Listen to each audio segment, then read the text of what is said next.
Welcome back to the Wizard Shop, and there's two things to talk about today, the Miata and shipping. Let's get started.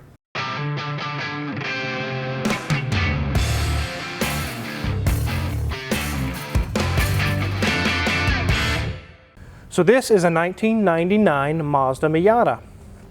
It's actually kind of a cool car, and it's actually one of those cars that there's no gray area. There's groups of people that love these cars. They almost worship these cars. And then there's people that absolutely hate them and they want to bury them, like we buried Hoovie's Chrysler K car, and we also buried that Range Rover. There are people out there that say this should also be buried, but not be dug back up. Just leave it in the hole and leave it there. But I'm not one of those. I don't think we should bury one of these. I think it's a pretty cool car. So the first thing we're going to tackle today is freight and shipping a car anywhere in the country here to Omega. This particular Miata is actually from Michigan, and we've actually gotten several cars lately from multiple different states. There's Texas, Oklahoma, Colorado, Illinois, California. There's been cars from all over the country come here, and I'm very proud of that. I think that's great. I don't have a problem with that.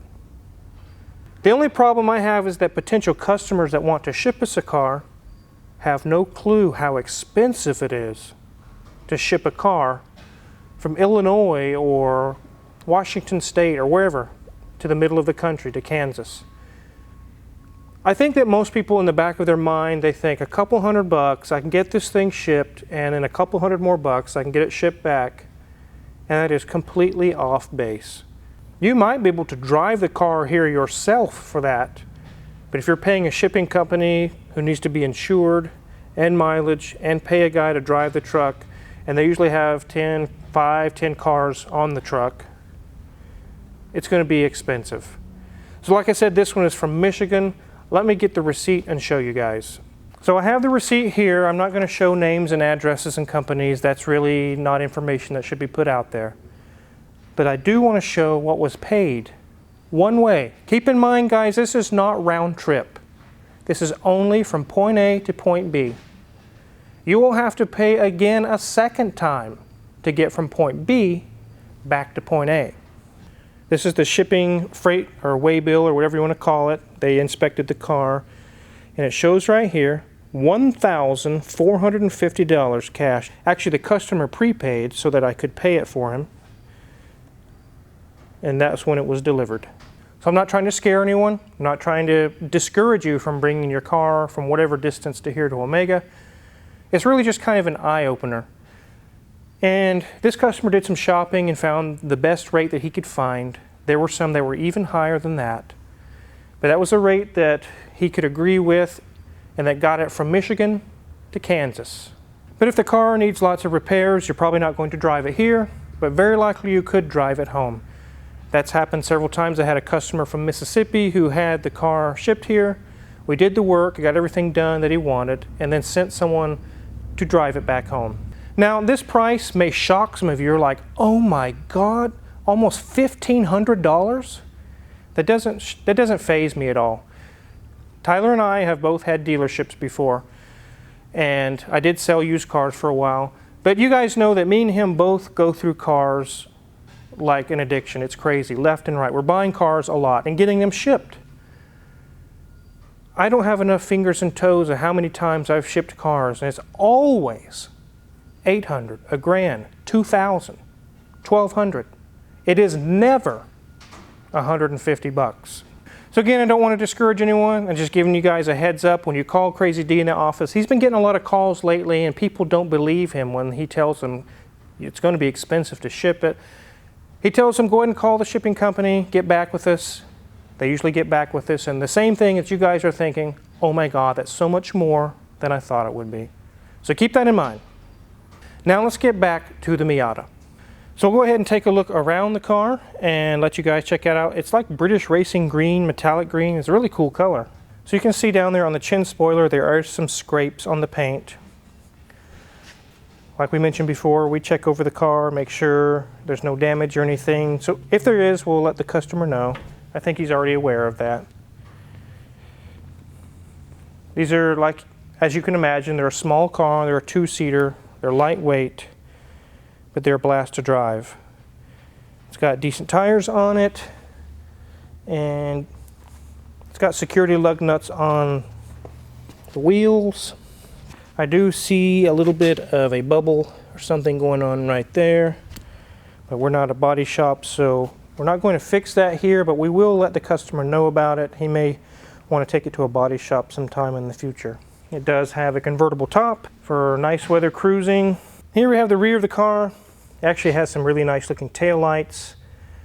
You can see that it is from Michigan. It says Tau Beta Pi. I guess the Engineering Honor Society. Maybe the guy was an engineer. And yes, there's his license plate number, just as displayed every time he drives it. I've had a lot of comments. People say you shouldn't put people's license plate number on video. It is not illegal. And it doesn't reveal anything that's not already revealed every single time they drive their car. This is public information. It's not secret information. You can look up anyone's tag going down the road if you want to. So there's nothing wrong with that. We have a disclaimer on our website and also when they drop off the car that clearly states the vehicle could be filmed in its entirety, even including the license plate, everything. And if there's a problem with that, the customer can let us know up front, say, hey, I don't want my car filmed, and we'll say, no problem, we're happy to fix your car. We just won't film it. It's no trouble at all. But really, I haven't had that much trouble. So let's go ahead and continue on to this side. There's a little bit of dirt on it from being shipped, but it's really in pretty decent condition. You can see right here, there's no rust bubble going on there. Everything's looking good there. Do you like the paint color, Mrs. Wizard? It's nice and shiny. I love that shade of green. Yeah, it's a really pretty color. It is very 90s. But other than the few things we found, there's really not a whole lot of damage. So let's take a look under the hood. Here's our, again, a hood strut not holding up. We will probably be replacing that for the customer. I'm pretty sure he'd be happy to get that replaced. And so why don't you hold that up so it doesn't fall on us today? I will hold it for you. Thank you, sir. Here we have the 1.8 liter Mazda. It has 140 horsepower and 120 pound-feet of torque. It is not a powerhouse. But that's not really what this car is about. Even though there's people that put LS swaps and all kinds of crazy things into these Miatas, they're actually very fun in their stock form. You can take it through the hills or through the mountains, and you really don't need a bunch of horsepower to enjoy them. Over there in the passenger firewall, you see, looks like an oil filter. I believe at some point somebody had installed a remote oil filter, which is a common thing for these, but then they blocked it off, no longer being used. It has a standard oil filter in place down there on the engine block. I'm not sure what the story is there. Maybe they just didn't want to use it anymore, or maybe the line started leaking, but we will leave it as is, leave it alone. These are timing belts, even though it looks like a timing chain. The valve cover comes off, and then there's this plastic cover there. You can get to the timing belt. We will probably be visiting that on this car. But otherwise, it's pretty clean under here. It's not beat up. Or what I really like about this engine bay, except for the oil filter mod, is that it's stock. It doesn't have a K&N air filter or one of them AEM cold air intake garbage on it. It's stock, and I really appreciate that it's stock. Let's go ahead and take a look at the interior. So here's the surprise, ladies and gents. It has 43,000 miles on it. That's it. That's why it looks so great and amazing. It really doesn't have hardly any miles on it. So you see there, nice gauge cluster. It does have the lights on just because I don't have the engine on and it's in accessory mode, so it does have those just illuminating. There's nothing wrong with the engine and the battery. And no, I don't have my seatbelt on because we're not moving, so I don't need to. The dash is a little dusty, but there's no cracks. Looks like it's nice. So we move down. Simple controls here. It does have, obviously, it is a 5-speed stick, which does give it the fun drive that everyone looks for in this kind of a car. It does have cloth seats, and they're in really good shape. Even the driver's one that I'm seated in is in really, really good shape. Also, the door panels looking good. As we move up to the headliner, or convertible top in this case, it's looking really good. Yeah, there's a little bit of fading in spots on it, but that's nothing you shouldn't expect for being a 22-year-old car. So being that there's no holes is really good. As we move down, the center console does need a little bit of attention. There is a foam mat here that has been applied, and it does need a little TLC, and that's one thing that the customer has requested. But as we open this up, looks like the hinge has been replaced at some point, and we can see there that that's how we get to our trunk and our gas releases as well. So a little dust here and there. It's in really good shape.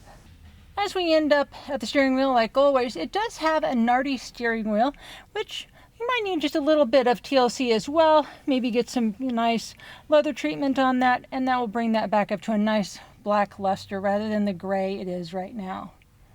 So no real major concerns other than that armrest lid, and those are easy to find on eBay. Let's get this up in the air and see what we can see underneath.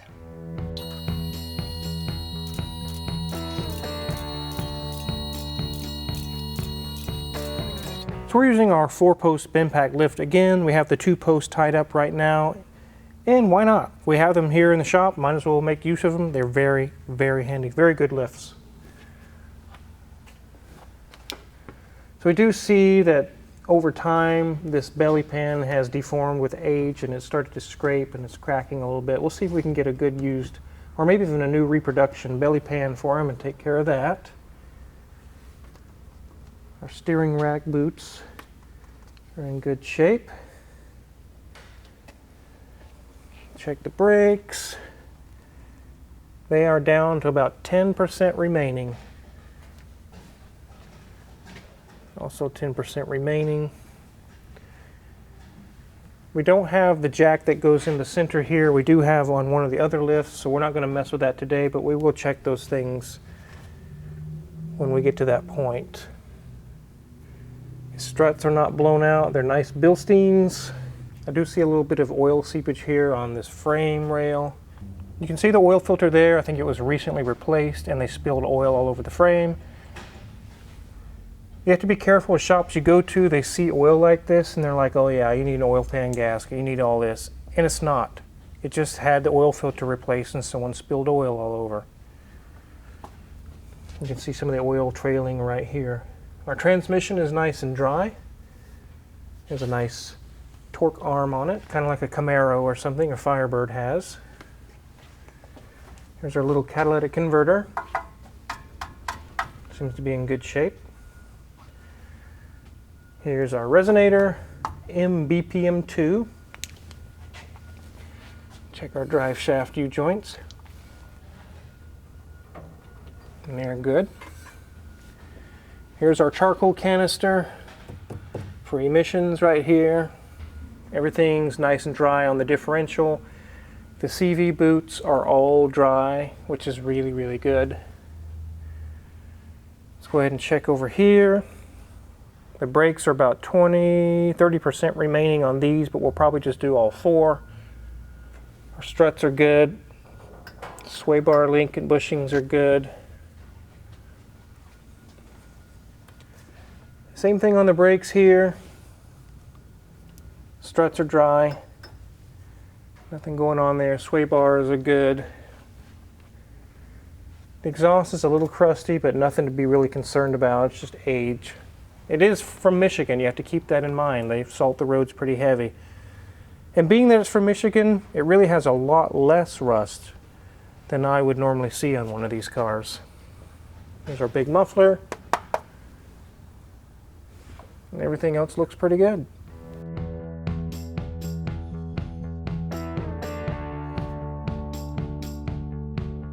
So thanks for following along. I'll let you guys check out this really cool Miata. It's got low mileage. It doesn't need to be restored. It just needs to be refreshed. A few things go through and make sure it's safe and ready for the road.